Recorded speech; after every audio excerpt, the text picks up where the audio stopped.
The hardest thing about treating your relationships like an audition is the mental gymnastics it takes to figure out not just what kind of character you want to introduce to the casting director or whoever you're trying to impress, but also to first decipher the script, the characters within it, so that you can contort, twist, and bury parts of yourself to land the role that earns you the most approval.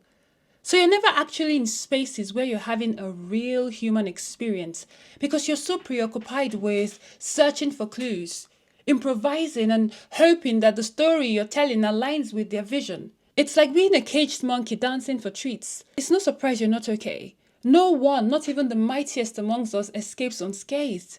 Living things don't belong in cages. So how do we sort this out? The first step is to document your masks. You have to know exactly what they are and the beliefs that prompt them. Are you the chill one who adapts to everyone's needs, never complains, never asks for anything? Do you pretend you don't need more in relationships just to be considered cool and easygoing? Do you become the caretaker to the wounded, seeking out people with scars and stories that touch the heart, because who will like you if you're not healing, fixing, and overstating your place in their lives? Are you the intellectual? The one with a beautiful mind whose intelligence has always been your path to attention and care?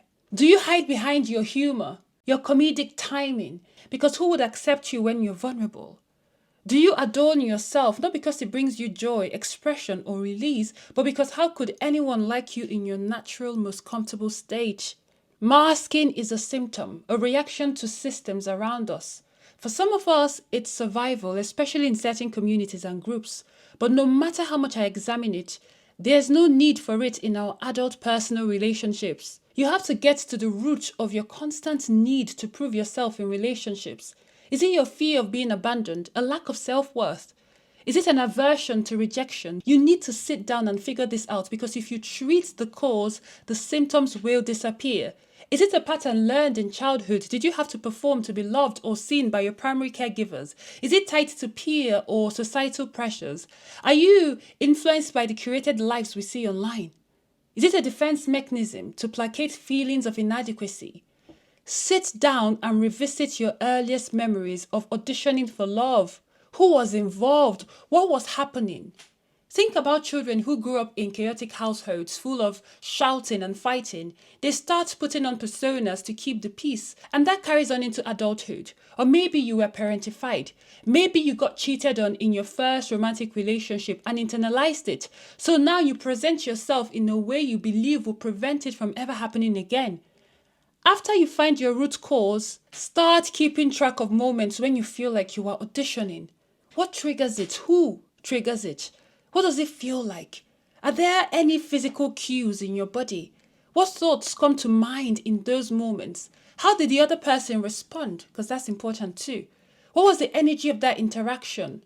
Pay attention to how you feel before, during, and after interactions. This awareness will help you stay conscious in your dealings with other people. If you know what's happening in your mind and your body, you can choose to show up differently when those triggers come. The goal is to shift your focus from trying to please to trying to connect. You will feel uncomfortable. You might have self-critical thoughts. Did I say the right thing? I don't know. Do they like me? I should have been funnier. I should have been smarter. I should have been more agreeable. But discomfort isn't proof that something isn't working. It's proof that you are doing something exposing and vulnerable, and that can never be a bad thing. The only way to change this is to lean into that void. The core fear that you're going to uncover if you do the work I've mentioned. Yes, they might leave, but as we explored in this video, that's the point. Authenticity attracts the right connections. The people meant for you will appreciate the fullness of your humanity even when it's messy. Real connections are built on truth, not perfection. One way to make this transition easier is to sit down and map out your core values, your non-negotiables in relationships and community. If consideration, kindness, and honesty are things you value, surely it makes sense to avoid people who don't share these values. There's no amount of fawning and pandering that will make an inconsiderate person consider you. So yes, they may pick you, but only on the condition that you are never truly considered. There's no winning in that. There's something powerful about intentionally writing and building a creed. It's like acknowledging to your mind and your brain that your thoughts and your ways of viewing the world matter. So write down what you value so that when someone gives you what you hate, it's unattractive. You can't make somebody eat something that repels them because they know it repels them. Try aligning your daily actions with these core values. No matter how small, practice voicing your needs in small, low-stakes moments. Say you're someone who is always readily available to a particular person. Practice setting small boundaries like rescheduling or setting a strict time window to engage with them. If you want to take it even further, you can have a conversation because they may not even know how you feel. Vulnerability is reciprocal by nature. When people want to be in your life, your authentic sharing creates a safe space for them to share too. It builds trust and deepens connections. Anyone who walks away or steps back isn't ready to meet you there. It's a capacity problem. You should become someone who doesn't want people who don't want you. Not by feeling, but by actions. I can like someone and want to be around them, but the minute I learn that they don't feel the same way about me, I take actions that align with my values. One of them being that where it's within my power, I will only stay in situations where I'm loved, where I'm cherished and wanted. I will never be around someone who is just tolerating me. No way.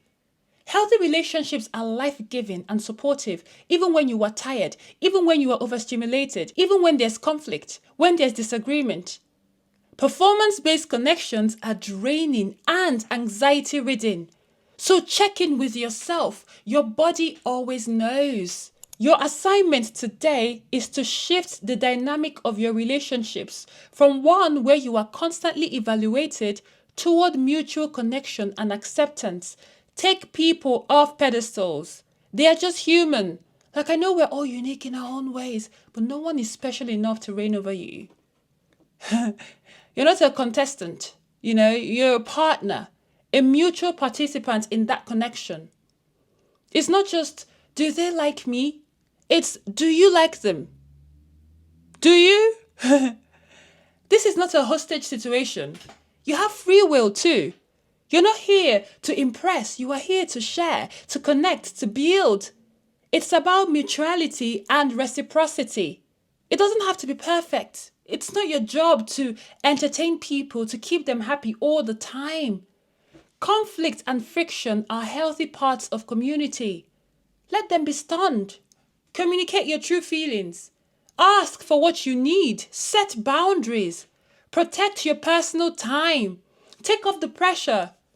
Perfect people don't exist, and if they do, I really feel bad for them because the cost of perfection is your humanity. Whenever you find yourself slipping into performance mode, remind yourself that whatever reward you receive will require your continuous erasure to last. The goalposts will keep moving. You'll have to come up with new tricks to keep the attention, to keep the care. Don't you want to experience the ease of just being? There are already so many unnatural things we have to do to exist in society. Let your relationships be your place to land softly in a world so hard and rough. Yes, things may get awkward, strange and weird at first when you drop the mask, but you'll find that the discomfort is lighter than the exhaustion of keeping up the facade. As always, it's been an absolute pleasure. My name is Pearl, and I'll see you in the next video.